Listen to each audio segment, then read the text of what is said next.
have staff and we have commission online, and I'm going to call the meeting to order, but just before I do, I want to acknowledge the Victoria Regional Transit Commission conducts its business on the Lekwungen traditional territory, homelands, the Songhees, and the Esquimalt First Nations.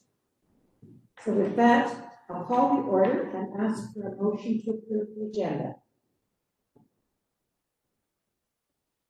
So moved. Director Orr? Second. And seconded by or second. Who made the motion? Tate. Tate, made by Tate, second by Orr. Those in favor? Those negative say aye. Terrific. We have, I'm getting a lot of feedback here. Like an echo? I don't know. That doesn't sound. I think it's just the room. Okay. I'm here in our transit boardroom, socially distanced from Tina and Lisa, and the rest of the staff are online, virtually like commission members. We'll take first the approval of the minutes from our December the 1st meeting. We have someone make that motion, please. Move approval, Tate. Second, Murdoch. Thank you, the way you expressed that. Any errors or omissions? If the negatives, please indicate. No negatives. Motion passes.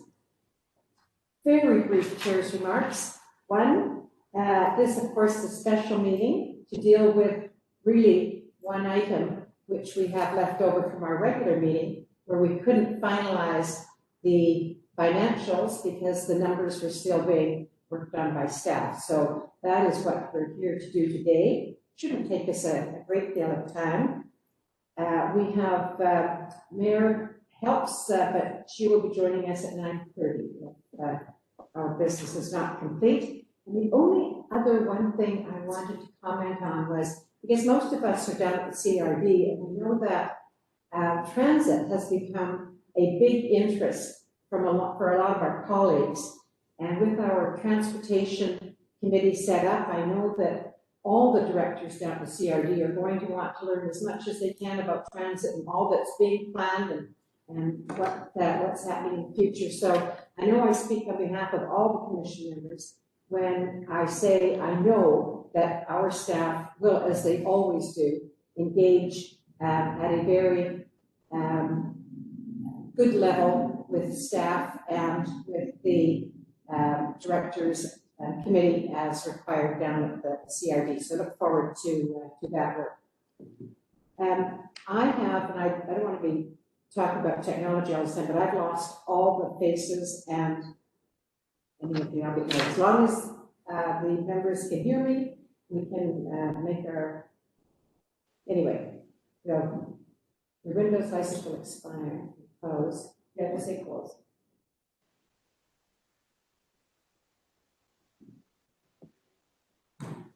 It's not my iPad, that's right, no touch. Yeah, there we are, good.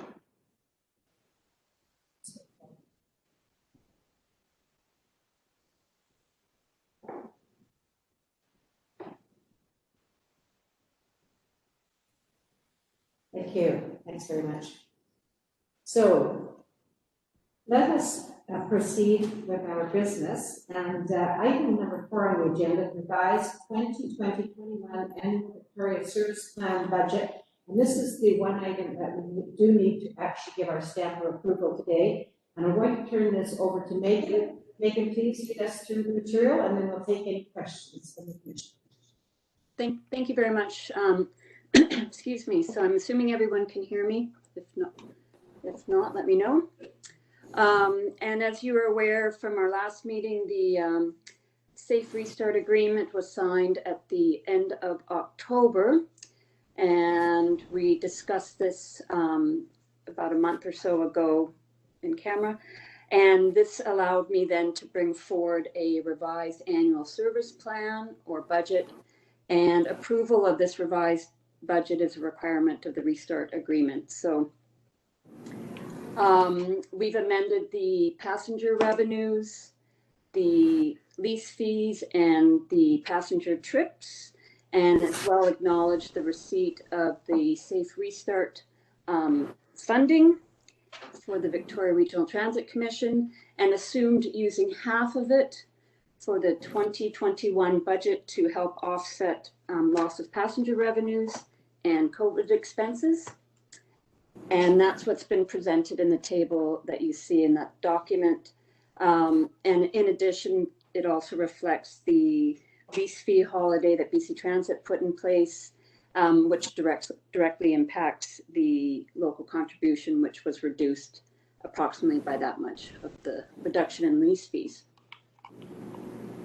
The other change was reducing the operating budget based on the deferral of the 2021 service expansion. And this is put forward for approval by the Commission. But if there are any questions, please let me know. Thank you, Megan. As we can see, really, the essence is the source of funding for a lot of the aspects of the budget. We've got the restart money as opposed to our own revenues, and we have a relief on the lease fees. So really the document that is right in front of us here now is the essence of our decision making today. Questions or comments from any members of the Commission? Yes, Director Murdoch? Thank you. Through you, Chair. Just for my clarification, I have no issue with the proposed as it sits here, so I'm happy to support it. But just for my clarification, this is the funding was for sort of covering 2 years of impact, and I note that this year's local funding is down by X dollars. So is that money being carried? How does that money carry over into over these 2 years? And I know we have some restrictions on how much money we can bank if we're putting money aside. So just want to make sure that all the pieces are coming together, and at the end of all this, we're expecting that there'd be sort of a bit of a surplus to wiggle room, or is it going to be sort of stretched to the very end at the end of this? Right. Thank you. Absolutely, it's meant to cover the next 2 years, this year and next year, the loss of passenger revenues and COVID expenses. And any amounts not used in this year go directly into the Victoria Transit Fund. And that might be a little clearer in the next presentation. And the reduction in the local contribution as well, that goes directly into your transit fund. Okay. Yeah. And just sorry, through you, Chair, the local contribution obviously is how we're collecting it. That will not have, just want to make sure for anybody who has these questions, that will not have any impact on the longer term. Like the estimated guesses of what we're going to be paying as a local share is not changing over time. We're still paying the same amount locally, but it's on the tax bills, but it's just going into a pool basically to kind of help cover our share as we come out. Is that fair? I just want to make sure we're not changing anything, expectations on collection amounts. I think in general that's correct. There's no specific change from before, because this is covering any losses that the Commission might have seen via the transit fund, and it's putting it back into the transit fund. All right, thank you. Further questions? Seeing none, and I agree this is straightforward. Thank you, Megan, for giving us the current numbers. A motion to accept the recommendation would be in order. Yeah, I'll move that we approve the revised annual service plan. And who's that? That was Murdoch. Oh, Murdoch. Sorry, yeah. Or second. Or second. Seconded by Director Orr. Director Orr. Thank you. The motion is alive and on the floor. Anyone wishing to speak? Seeing none, I'll call the question. Those in favor, those in negative, please indicate. Hearing no negatives, the motion is declared passed. Thank you for that. And really, honestly, the $42 million that was received from the province to keep us whole for this year and next. We would be doing an entirely different exercise today if that hadn't happened. Moving then to our next item, the Q2 financial performance report. Megan? Thank you. So I now have the pleasure of presenting the weirdest financial presentation report to date. And just as a backgrounder, this was the September year-to-date information, of course, was compiled back in September, which is prior to us being required to revise the annual budget. So what you'll see is that September year-to-date budget is your previous budget, and your annual budget is your new revised budget. So I will say things can look a little weird in this presentation, and but mostly let's walk through the year-to-date variances and some forecast variances. And they don't align as they normally do because of the change in the budget between the two, year-to-date and annual. Any questions on that before I sort of carry on? And members of the commission, do you want any more background from other staff on just exactly what's playing out on the ground, so that you have some idea how to match the reality of the service with the numbers that we're seeing? Would that be something that was helpful? I had a little more chance to have ongoing discussions with folks here, but I leave that to you. No, hearing none, then I'll just get. I would appreciate just a quick overview. I think that would be helpful. I don't know, Christy, would you be the one who's going to do that? I think probably still Megan is. Okay. I'll go through the report and talk about some of the services that are on the road that are part of the background to the financial outcomes, and maybe that'll answer your questions, but please feel free to jump in as we go through on the operation side of it. And either Lisa, myself, or Christy should be able to answer those questions. Okay, thank you. Oh, I'm sorry. It's Director Martins. Can I just ask one question just before you begin? Have we received any guidance from the province of when we can start putting money back into the reserve? I'm sorry, can you repeat the question? Oh, I'm sorry. So What's the last? sorry. So my question was, your previous slide talked about March 31st, that we were required to start withdrawing out of our reserves. Is that correct? Did I see that slide correct? You're not required. Any amounts you don't use will go into your transit fund, which is like a reserve. So what the point was that you must receive the full funding by March 31st of this year, and any amounts not used go into your transit fund to be used at your discretion. Okay, thank you. So maybe Tina, if you could just go, I won't go through the summary because I'll end up going through the summary through these slides. What you're seeing, of course, year to date in September was the extreme reduction in passenger trips and the associated reduction in passenger revenues. And as well, we didn't collect fares in April and May. And as well, the passenger trips were down 63% overall. Revenue was doing slightly better, so to speak, than passenger trips because we've kept our full BC Bus Pass funding since April. That has not changed at all, which is a good thing. And then when we moved to the year-end forecast, where we revised the budget downward to reflect the revised annual service plan, we are anticipating being 1.7 million under budget on passenger revenues and 16% below budget on passenger trips. Again, the disconnect between the revenue and passengers is the BC Bus Pass. But, oh, sorry, go back up one more, Tina, for me. Yeah, Thank you. What we're seeing is that we're starting to hit around August, September, anywhere between 45 and 50% of the prior year's passenger trips. And that might answer the questions that was posed earlier. So that's the trend we're seeing, anywhere between 45 and 50% of the prior year sort of recovery levels at this point.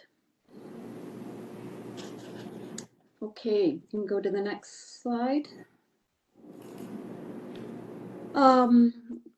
This one's, well, fairly straightforward.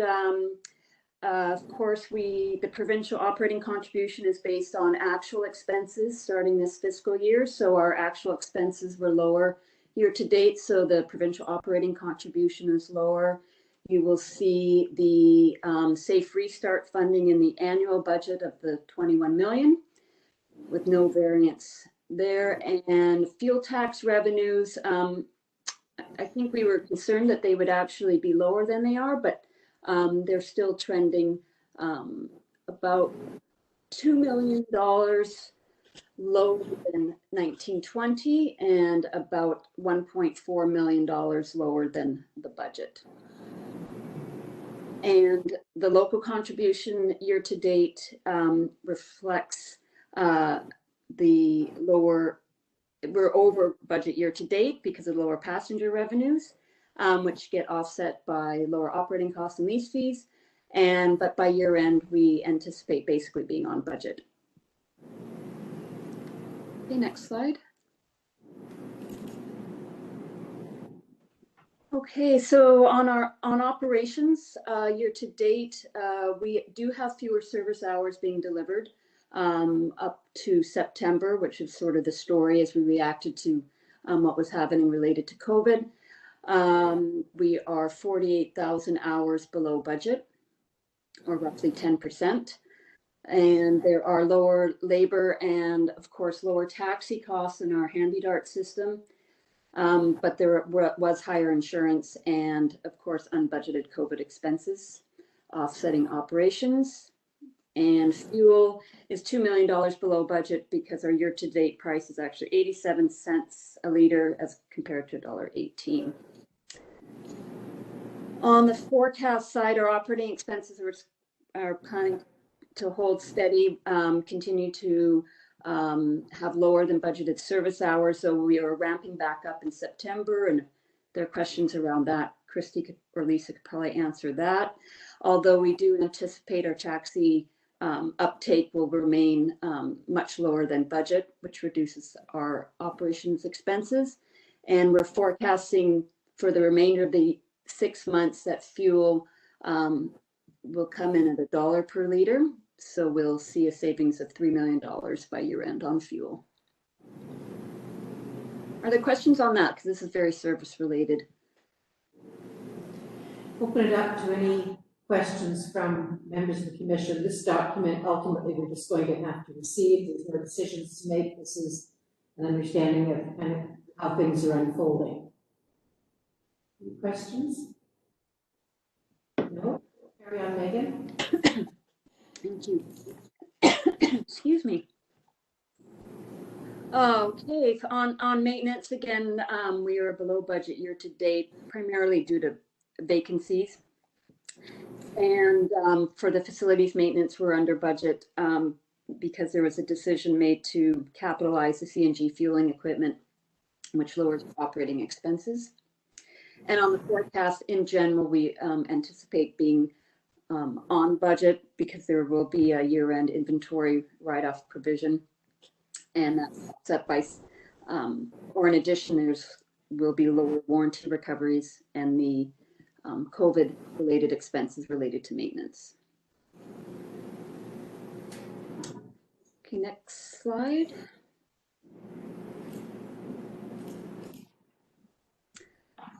On administration, we're below budget by the 252,000.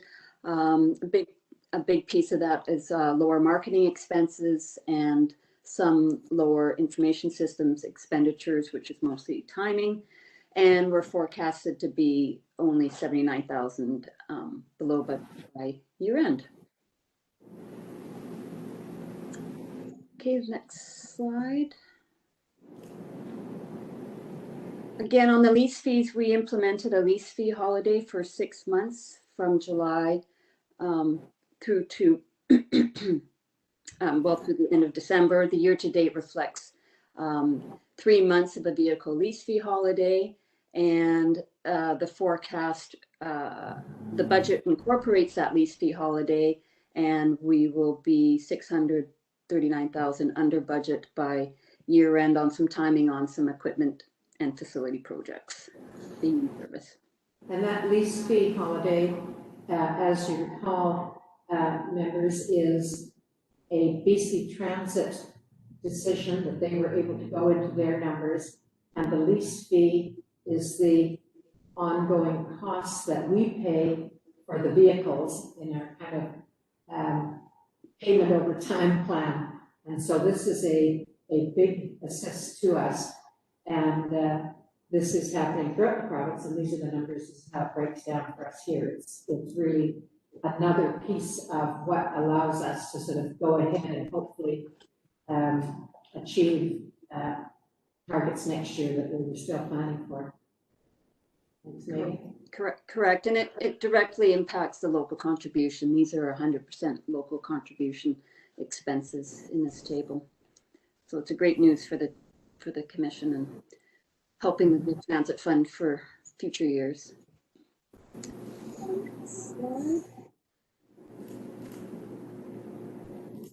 Thank you. So the transit fund, this is where the story plays out a bit, hopefully more clearly on the Safe Start funding contribution. You'll see the original budget for the transit fund. We were anticipating using $5 million from the transit fund in the original budget, leaving us with a balance of around 12 million by year end. We then revised the budget where the local contribution was lowered to 29.9 million, which is a reflection primarily of the lower lease fees, which meant we would be able to contribute back into the transit fund the 4.6 million. And then you see the total Safe Start funding contribution being deposited into the transit fund, and then using 21 million of it to help offset passenger revenues, leaving a budgeted balance of 43 million in the transit fund. And the forecast reflects a balance of 43.2 million with some puts and takes based on fuel tax revenue, passenger revenues, lower lease fees, and lower operating costs. Before we move on, can we go back to that slide, because I know Rob had asked a question Sure. back there about those funds. Any further questions, Rob? Does this now make sense? It does. Thank you, Susan. Yeah. Any other questions? Uh, Go ahead. Yeah. Thanks, Susan. Just again, for my clarification, that balance, which I know is it's up right now because of this, does this kick in? I know we were, asked to reduce our transit fund balance down, and that's why we're drawing it down. Does this impact any of those requirements to in what we're allowed to carry over year, or is that all of that not impacted by this at all? Well, your balance will carry forward into the next year, and it will be up to the commission how they choose to use their transit fund. You can fund transit either through property taxes and or use of your transit fund. Okay, sorry. I thought, didn't the province put some limitations on what we could carry in our transit fund? Money out of reserves. Maybe on that aspect, pulling down the reserves, Megan? I think we're referencing the operating reserve. Yeah, the operating reserves. Oh, it was the operating reserves, not this. Yes. Okay, transit fund. Okay, thank you. Sorry, I got the two mixed up. My apologies. Yeah, no problem. There. I think we were all the time, yeah. Any further questions on this? A motion to receive them for information? I move receipt. Kevin Murdoch. Seconded by Orr. Discussion? Those in favor, opposed, say nay. Motion carries. Good, thank you. And then one more, Megan is going to say, okay, what lies ahead? That's right. Yeah. Tina, you can go to the next presentation. Thank you. Is that okay? Yeah, Tina, you can go to the last presentation. Draft budget? Yes, thank you. Great, thank you. So This commission, we'll deal with this in a decision-making way at our next meeting. correct. I'm bringing this forward for your information to see where we are at, particularly as we are in discussions, of course, with the province for next year's funding, and all of this is contingent upon receiving provincial funding to meet our total budget asked for 21-22. But in this, at this stage, this budget reflects the Safe Restart agreement with passenger revenues at 55% of 19-20 levels. We're estimating the fuel tax revenues at 95% of 19-20. And we would also be using, if the commission decides to, 21.3 million of the Safe Restart funding. Again, that will be the decision of the commission. But on operating expenses, it reflects in the part year implementation of the deferred 2021 service expansion. It also reflects labor and benefit increases in line with PSEC guidelines, assumed average fuel price of $1 per liter, which is what TransLink is also forecasting for next year. We've also gone through our own internal budgeting review and have reduced operating costs related to travel, conferences, and training in light of what we're seeing related to COVID and the amount of travel, etc. We have added almost $2 million of operating expenses for COVID-related expenses, and the additional $5 million for the Rapid Transit Project and Island Highway Priority Study. And we've added lease fees include 8 additional high-capacity vehicles if the service expansion goes ahead. Tina, can you go down one, please? So what you see here is the draft-based budget. I've broken it down into base plus expansion just for clarity's sake. And you'll see the reduced passenger revenues compared to the 2021 original budget. You will see the Safe Restart funding. And the hours are slightly reduced from 2021. But we're bringing back in the 13,000 hours for expansion for a total of 1,004,000 hours. And I know the numbers, they do jump quite a bit from original budget 2021 to 21-22. But if you backed out COVID-related expenses and the Island Highway priority projects, you would see a operating cost per hour increase of approximately 2%. So that's our target normally, is to be around inflation. So are there any questions? We will use this for our discussions with the ministry, and again, it'll be contingent on us obtaining provincial funding.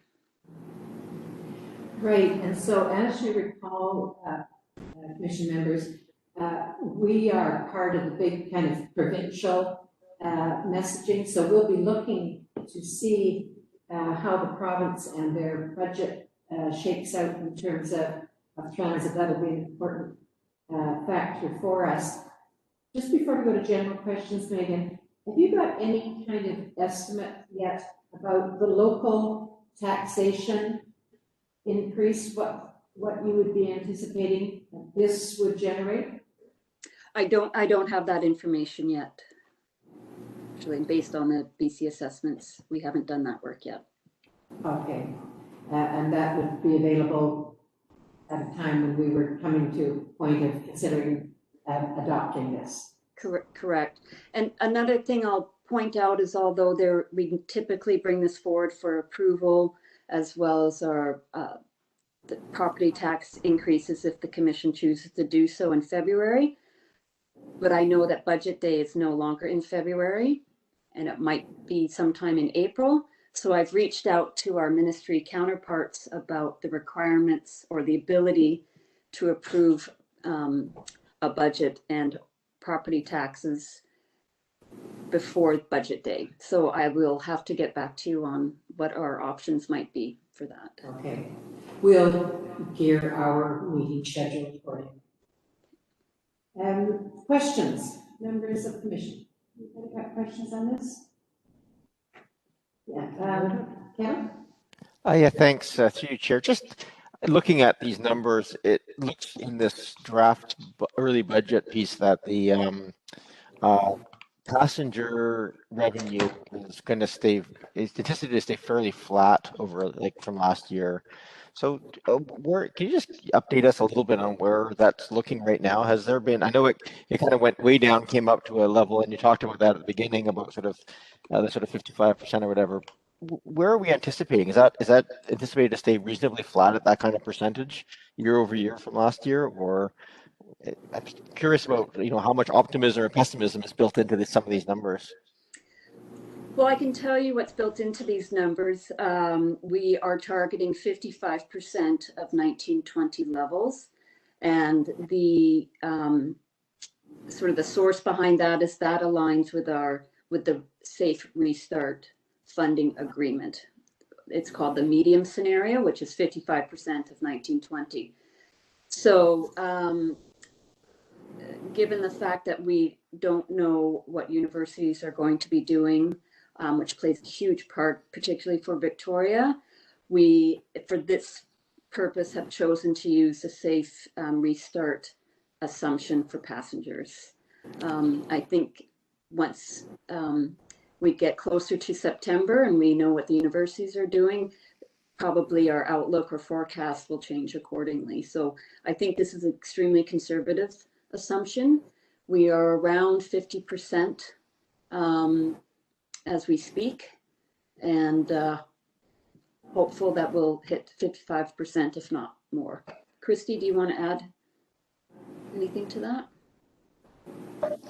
Yeah, no, I think you are bang on. I think one of our biggest drivers right now for next year's ridership levels will be dependent on whether universities start to transition students back into in-person classes. University ridership drives almost 25% of our ridership here. And so we're actively trying to engage post-secondary institutions to try to understand what their plans are. I don't know that they've locked them down. My understanding is that in the summertime, they are anticipating bringing some people back to campuses, more so than they have right now. So if that transition does start to occur, my expectation would be that our ridership levels will start to come back gradually. Okay, thank you very much for that update. Further Chair. questions? Hi, Chair. Fred Haynes here. Yes. May I speak? Yeah, basically it's on the same piece. I think this is something that we would need a multi-year view on the campus behavior. We don't know internationally and nationally how the students' behavior is going to change with on campus. So this may be a multi-year piece, and I'm sure that Christy and the team are going to be talking to the campuses about that. Thank you. You're getting a nod. I see that. Thank you. Further questions or comments? This we receive at this point simply for our information. So motion to that effect? Move receipt. Second. Moved by Murdoch, second by Haynes. Any discussion? I'll call the question. Those in favor, negatives, please indicate no. Hearing none, I'll declare the motion passes. Just for our records here to make sure I have the minutes accurate, I'm going to just ensure that on the line we've had Martin, Murdoch, Tate, or Haynes. Shamarki, are you on the line? Yes. That's great. And anyone else who I've missed? Thank you. Well, thanks, folks, for this meeting. I think it, in some respects, kind of brings us all up to date as well and primes us for what will be our next regular meeting, where we have to sort of roll up our sleeves and get into some decision making. So if that concludes our work, I'll take a motion to adjourn. Motion to adjourn moved by Dubo.